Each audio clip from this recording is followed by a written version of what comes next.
Good morning. It's Friday, February 12th, and it looks like we're in the middle of confusion with respect to the Iranian nuclear deal, which in my mind was one of the greatest diplomatic fiascos in American history. I never liked that deal, and I still haven't changed my mind. Anyhow, here's the latest. Here's the confusion that exists over this deal.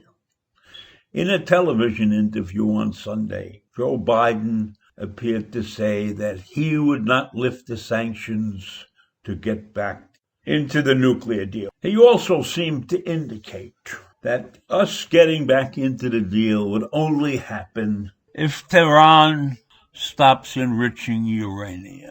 So these two comments, the no and the nod, appear to mark the sharpest response in public that the president made on Tehran since taking office, and seems that it will continue the stalemate between the two countries.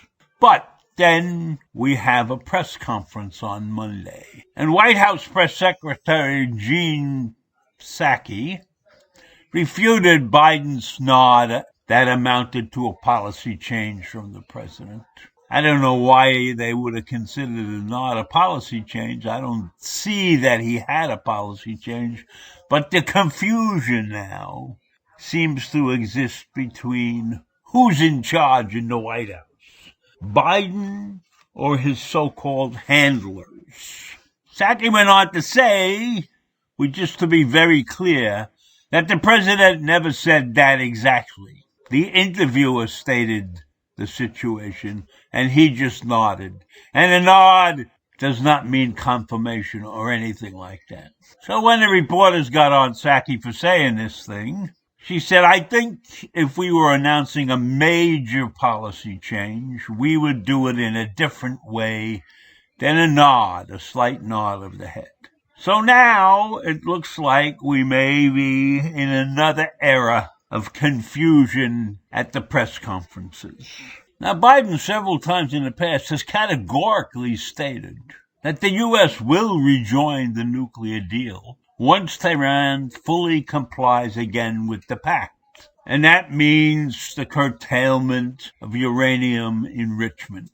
And enrichment indicates armament grade, creating armament grade uranium. Psaki did agree that that was the policy. Psaki also said that if Iran goes into full compliance with its obligations under the pact, then the United States would do the same. And then we want to use that platform to build a larger and stronger agreement. That other agreement, the additions, the addendums, or whatever you want to call it to the agreement, they called other areas of concern, which in my mind means missiles and the backing of terrorist groups like Hamas and Hezbollah and organizations like that. Now, historically, when you look at Iran and when I look at Iran, I do not believe that Iran will do any of those things, even if the U.S. comes back into and the sanctions are relieved. Iran will not do what we want them to do.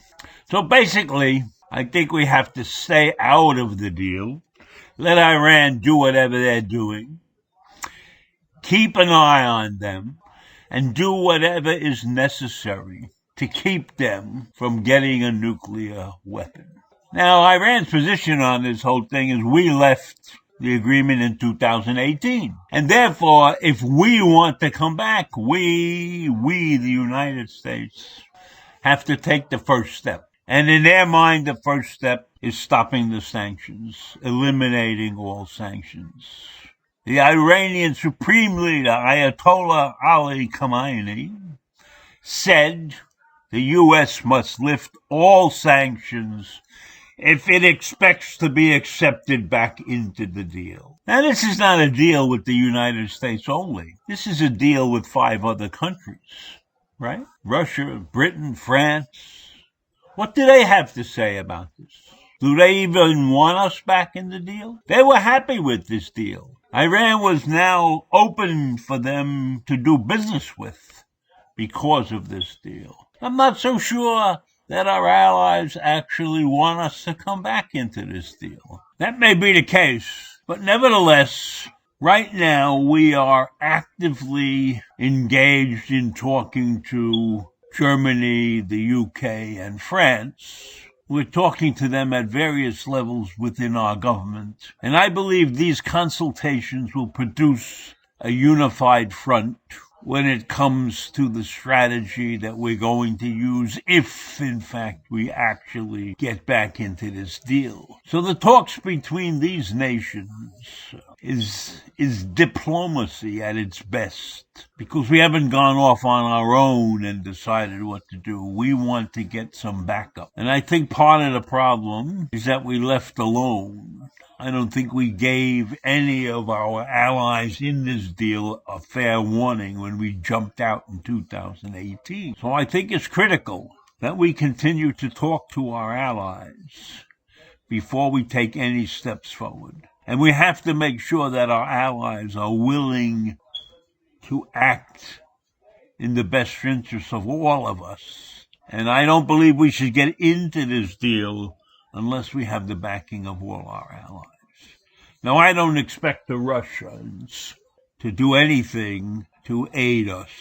But with Germany and France and Britain, we might have a chance to come back into this deal on what I would consider the proper restrictions on Iran, and possibly something that would lead to peace in the Middle East. Because I really think if we don't get peace in the Middle East, then we probably shouldn't even try to get back into this deal. Because what's the point of the deal? Just to stop Iran from getting nuclear weapons? That would be a wonderful thing. But peace in the Middle East would even be better. So it's clear to me that Biden and his advisors have a lot of work to do. And maybe if they promote this as peace in the Middle East, they could even get Russia and China to work with them being the U.S., Germany, France, and Britain. In any event, it's a mess, and I'm disappointed that I hear all of this confusion about an interview that took place on a Sunday morning, but I'm not surprised that those things happen. So I'll leave you with that, and I'll see you in the morning. Bye.